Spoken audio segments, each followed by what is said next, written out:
Hi guys, welcome back to my channel. So today I'm going to be doing a video on tips and tricks for shopping for makeup.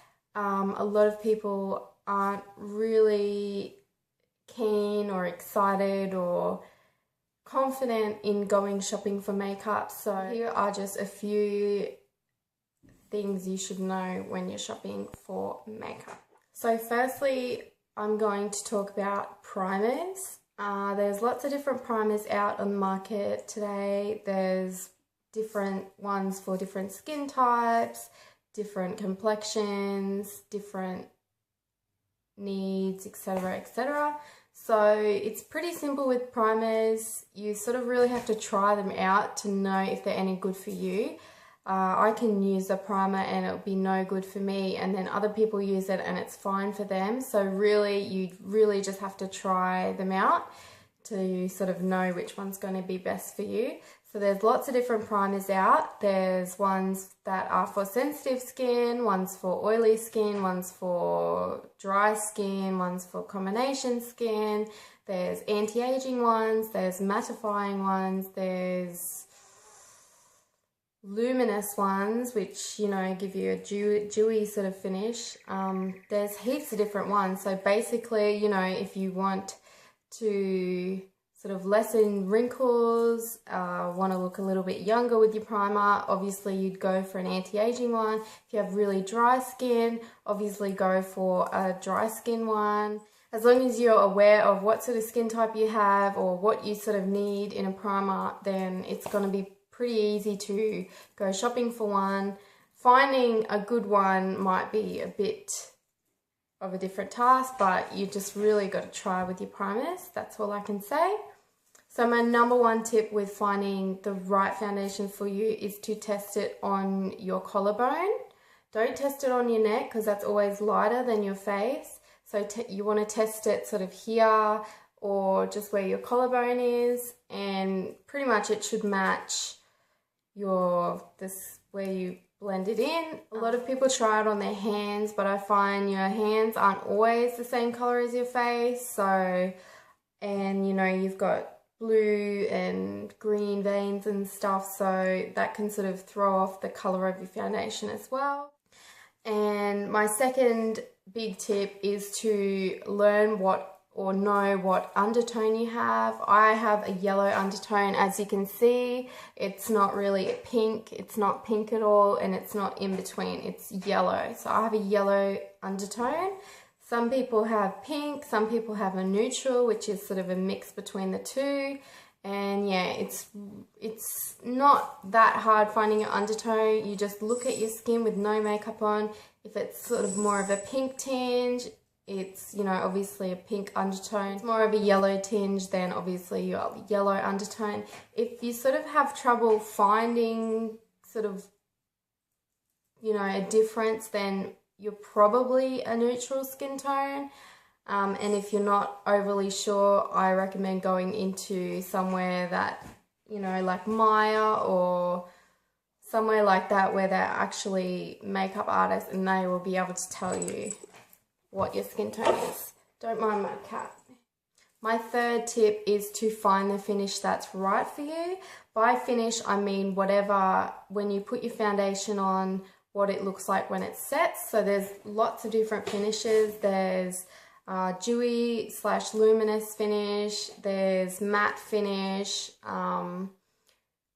there's a sheen finish, you know, there's lots of different finishes. So, you know, you've pretty much just got to find one that's going to work with your skin the best. I always choose like a matte finish because I like the way it looks on my skin. It doesn't highlight my blemishes, it doesn't highlight anything I don't want, you know, to highlight.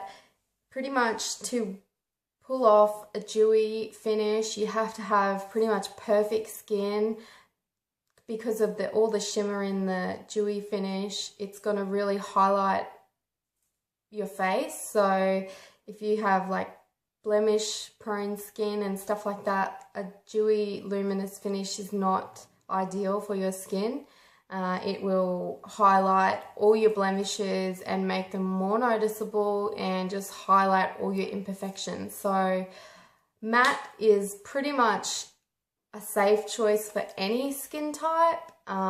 It's matte meaning flat, it's got no shimmer, it's just the color. So that is really ideal for any sort of skin type. So with blush, all I can really say is to find your ideal, most natural blush color is to pinch your cheeks, and whatever color they turn is what color your blush really, is most suited to you. I'm not saying you have to go with that color, but that is how you find the blush that will suit you the best. And another thing is, a lot of people, I know I do, I like to match my blush with my lipstick. So if I'm wearing a coral lipstick, I like to use a light, soft coral blush. If I'm wearing a pink lipstick, I like to go with sort of a pinky tone blush. If I'm wearing red lipstick, I like to go soft-handed on this one with a red blush. So my number one rule with bronzer is do not, and I mean never, use a shimmery bronzer for a contour. This will never work on anybody.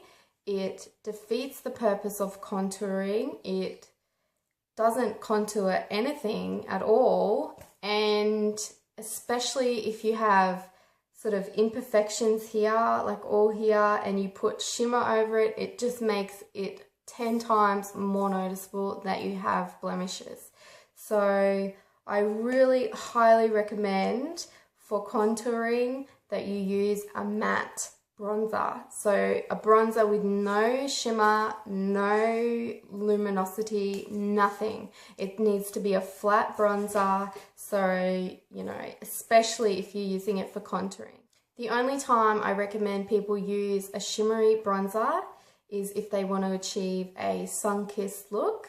So that being putting the shimmery bronzer wherever the sun naturally hits, so on your nose, on your forehead, on your chin. So that is really the only time you should wear a shimmery bronzer. Okay, so now I'm going to talk about lipsticks. So pretty much the best way of finding the perfect lipstick for you is to go either 2 shades lighter than your lip or 2 shades darker. That will look the most natural on you. I'm not saying never wear anything apart from that, because I do all the time, but you need to pair it with the right eye makeup and blush, and yeah. So a good way to test lipstick is to not test it on your hand, but to test it on the tip of your finger, because that is pretty much the closest color to your actual lip color you will get. So that will show what the color will look like on your lips the best. So that is pretty much all I can say for lipstick and lip liners, to try them on the tip of your finger, and that's pretty much what they're going to look like on your lip. Foolproof. I've done it many times and it's always worked for me. It's pretty much a good guide to, buying lipsticks. That's all I can really say. So I hope you watched this video, and I hope you've learned something for the next time you go makeup shopping. I hope I've helped you out a little bit. If you have any questions or queries, just comment below. Leave your feedback. I'll be happy to reply, and I hope you guys have a good day, and I'll see you in my next video. Bye.